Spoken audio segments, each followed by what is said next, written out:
If you're struggling to play something, are you sure the problem is what you think it is? In this week's Coach's Corner, we have three beautiful examples where musicality, active listening, and addressing mental self talk actually proved to be the solution to what had been apparently instrument challenges.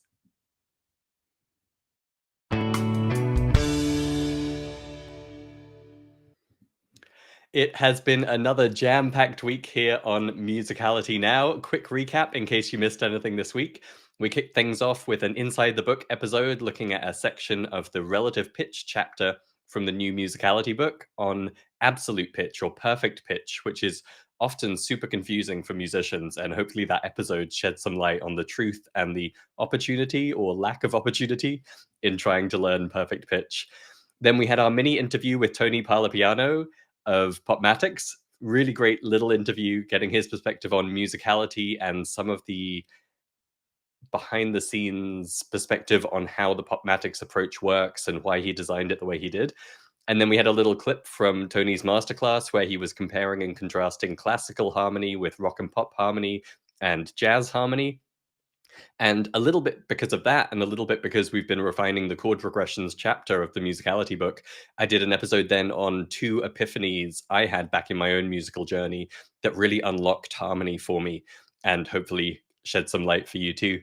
Then we switched things up a bit. Instead of a Meet the Team interview this week, I shared part one of a really fantastic conversation I had a little while back with David Reed from Improvise for Real, where we were looking at this series of quotes they had published on Instagram. And it was just the first little section of that conversation, but I'm looking forward to sharing the rest with you because he's one of my favorite people to talk to about all this stuff. And I think you'll really enjoy the back and forth and the discussion and his insights and perspective on all of it. Later on today, we have our masterclass with Benny Romalis from the popular YouTube channel How to Write Songs and howtowritesongs.org. Really looking forward to that. And just to say, if you are a premium member or a next level member, I'm excited to see you there live with us a bit later today for our monthly masterclass. And to wrap up the week on Musicality Now, today we have another Coach's Corner episode where Andrew kindly stepped in to host for me.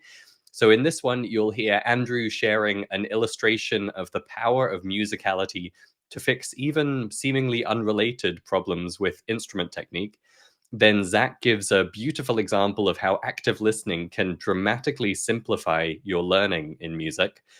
Andy explains how to get away from the I should and I'll never head trash and focus on what's really true.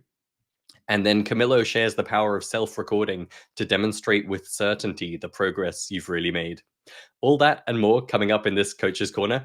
And remember, just try to latch onto one little tip, trick, technique, nugget, something that resonates with you and seems like it could connect with your musical life. Take it away, apply it, and see the results you get. I'll be back next week for more Musicality Now. Until then, here's Coach's Corner with Andrew hosting. Welcome today to our Coach's Corner. I'm Andrew Bishko. I'm head educator at Musical U. I'm also the head coach for the next level coaching program that we have here. And today we're meeting with our marvelous coaches. Hello, Zach. Hello, Camilo. Hello, Andy. And also myself. And we're going to talk about some of our coaching experiences and what we've learned recently as we've been working with our clients. So today I'm going to go first. And I wanted to talk about just the power of musicality. And so I had a client who began her coaching, and she plays the saxophone. And we just completed 6 months of coaching. We hardly talked about the saxophone at all this whole time. I mean, yes, she did exercises on the saxophone and everything like that. But it was all about musicality. First, there was a huge focus on rhythm, understanding rhythm, internalizing rhythm into the body, understanding rhythmic notation and how to interpret it, how to feel rhythm. And then once that was, she was also focusing on our spring season in living music. And then she went on to summer season with improvisation. And she just loved improvisation. And it was amazing that once she got the rhythm under her belt, she was able to create, and with so much structure. One of the things I noted is I have clients that are have been improvising for a while, and a lot of times they're into jazz, and their improvisations, they they have a lot of skill, a lot of facility. They can play a lot of scales, they can play a lot of licks, but there's not an overall sense of structure and musicality. And here she came in knowing just a few scales. Actually, we only start with a few notes with Summer Season, just a few scales. And here she was able to create the most beautiful stories with her improvisation and structures. And the amazing thing is that her saxophone tone just exploded there. That her dynamic range, her facility on the instrument, all kinds of things that have been technical problems or issues that she thought she was going to have to address just took care of themselves because she was expressing and creating with her saxophone. And all these sounds started to come out, all these really beautiful sounds. So, a real testament to the power of creativity in really solving a lot of what we think of as technical problems. So, very good. Andrew, thanks for that wonderful insight. You're welcome, Andrew. All right. Okay. So now we're going to move on to Zach. Coach Zach has a wonderful insight for you today. Yes, thank you, Andrew. Wow, I'm excited for this because we're going to talk about the power of active listening, especially to reduce overwhelm. We had a client, she brought me this song, and the bass line on it was so cool. And she really wanted to figure out the bass line. And it seemed really crazy. Like it's sort of this jazz funk R&B thing where there's a lot of fancy little bass things going on in there. And at first it seems like, how could we possibly learn this by ear? And we started active listening. We started asking questions about repeating patterns. We said, what can we notice that repeats and what stays the same? And we noticed that there was a pattern that repeated. The bass player played it slightly different in different sections of the song. So there was this one kind of hook. We found out, oh, this guy's got a hook. There's this bass hook in there. And she noticed it throughout the different sections as well. It's a little bit different in the verse than it was in the chorus. A little bit different rhythmic feel to it, a little bit different type of expression, but it was the same order of notes and it was basically the same musical phrase. And then he kind of like had a little call and response with that phrase. So we figured out, if you figured out this one hook phrase, you got like 50% of this bass line figured out, because that's mostly what he's doing is he's riffing on one hook. He's playing the hook and then kind of doing a little bit of improv after the hook, and then playing the hook and doing a little bit of improv. So you don't have to figure out all the little bass things. You figure out the hook, and then you can be creative and add in your own things in between. And so it was really awesome to be able to say, at first it went in like 10 minutes, we went from I'll never be able to figure out this bass line to, oh, this is actually pretty easy and we can do something creative with this and this can be pretty fun. And now we're excited to go grab the bass and figure this thing out. So, just have fun. So it went from being like the mindset of, oh, I'm hearing this song, this is crazy, I can never do this, to being like, hey, I have a way to approach this and even make it my own and be creative and have fun with it. And I think that is just really powerful. So just active listening and noticing patterns, noticing things that repeat is a super powerful way to approach learning a new song. That's fantastic. It's so wonderful when you can see how simple music can be, and even the most complex things. I think it comes back to your idea about rhythm. When we start to see patterns, we start to see structures, we start to see forms.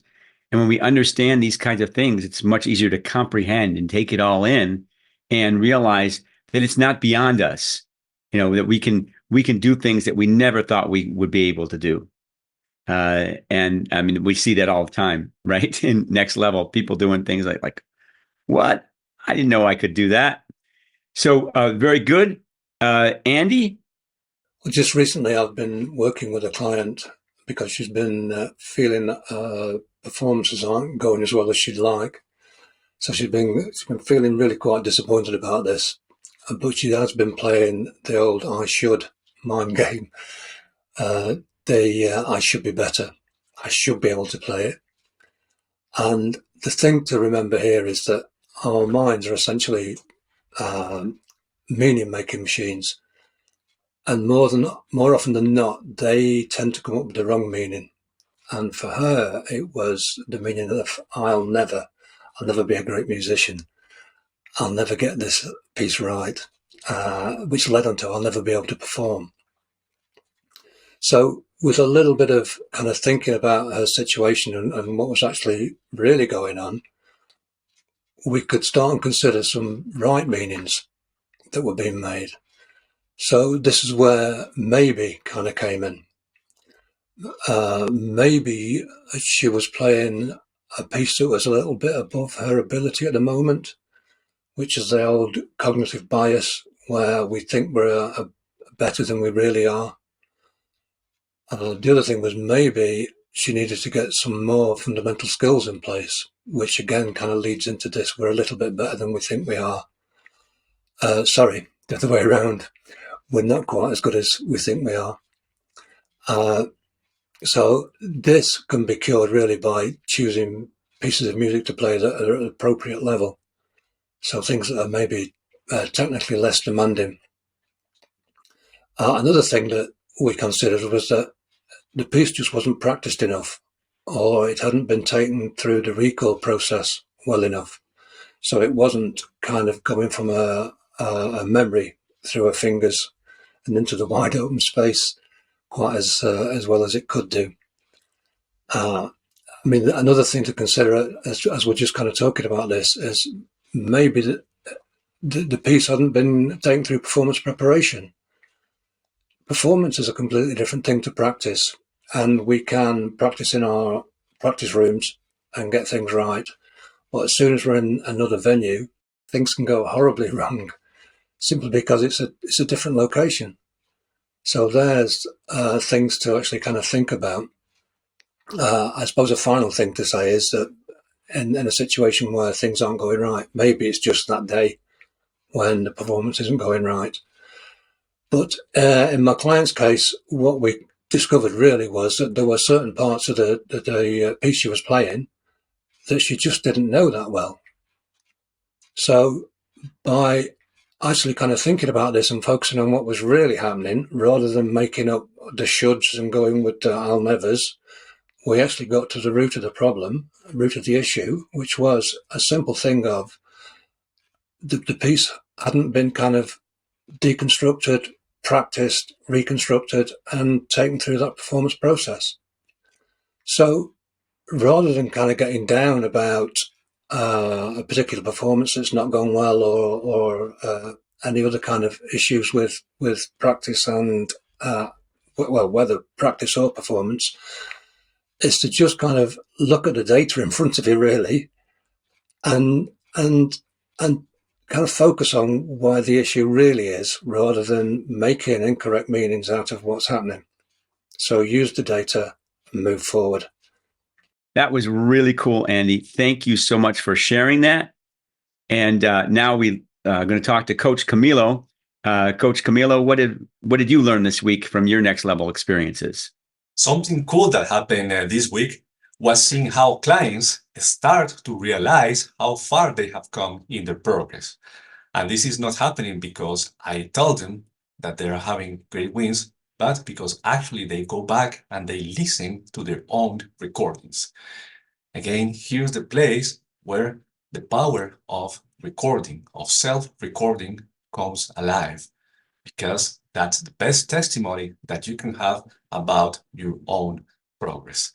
Clients were motivated about seeing and hearing how they are playing, how they can learn from themselves by listening to their own recordings. Awesome, Camilo. That's wonderful.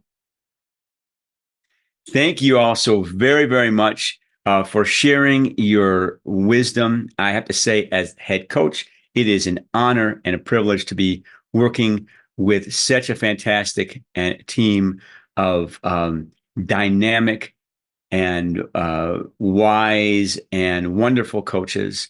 And I'm looking forward to next week, to our next time we do Coach's Corner. We're going to head off to our meeting now. So thanks everyone for tuning in. We'll see you next time.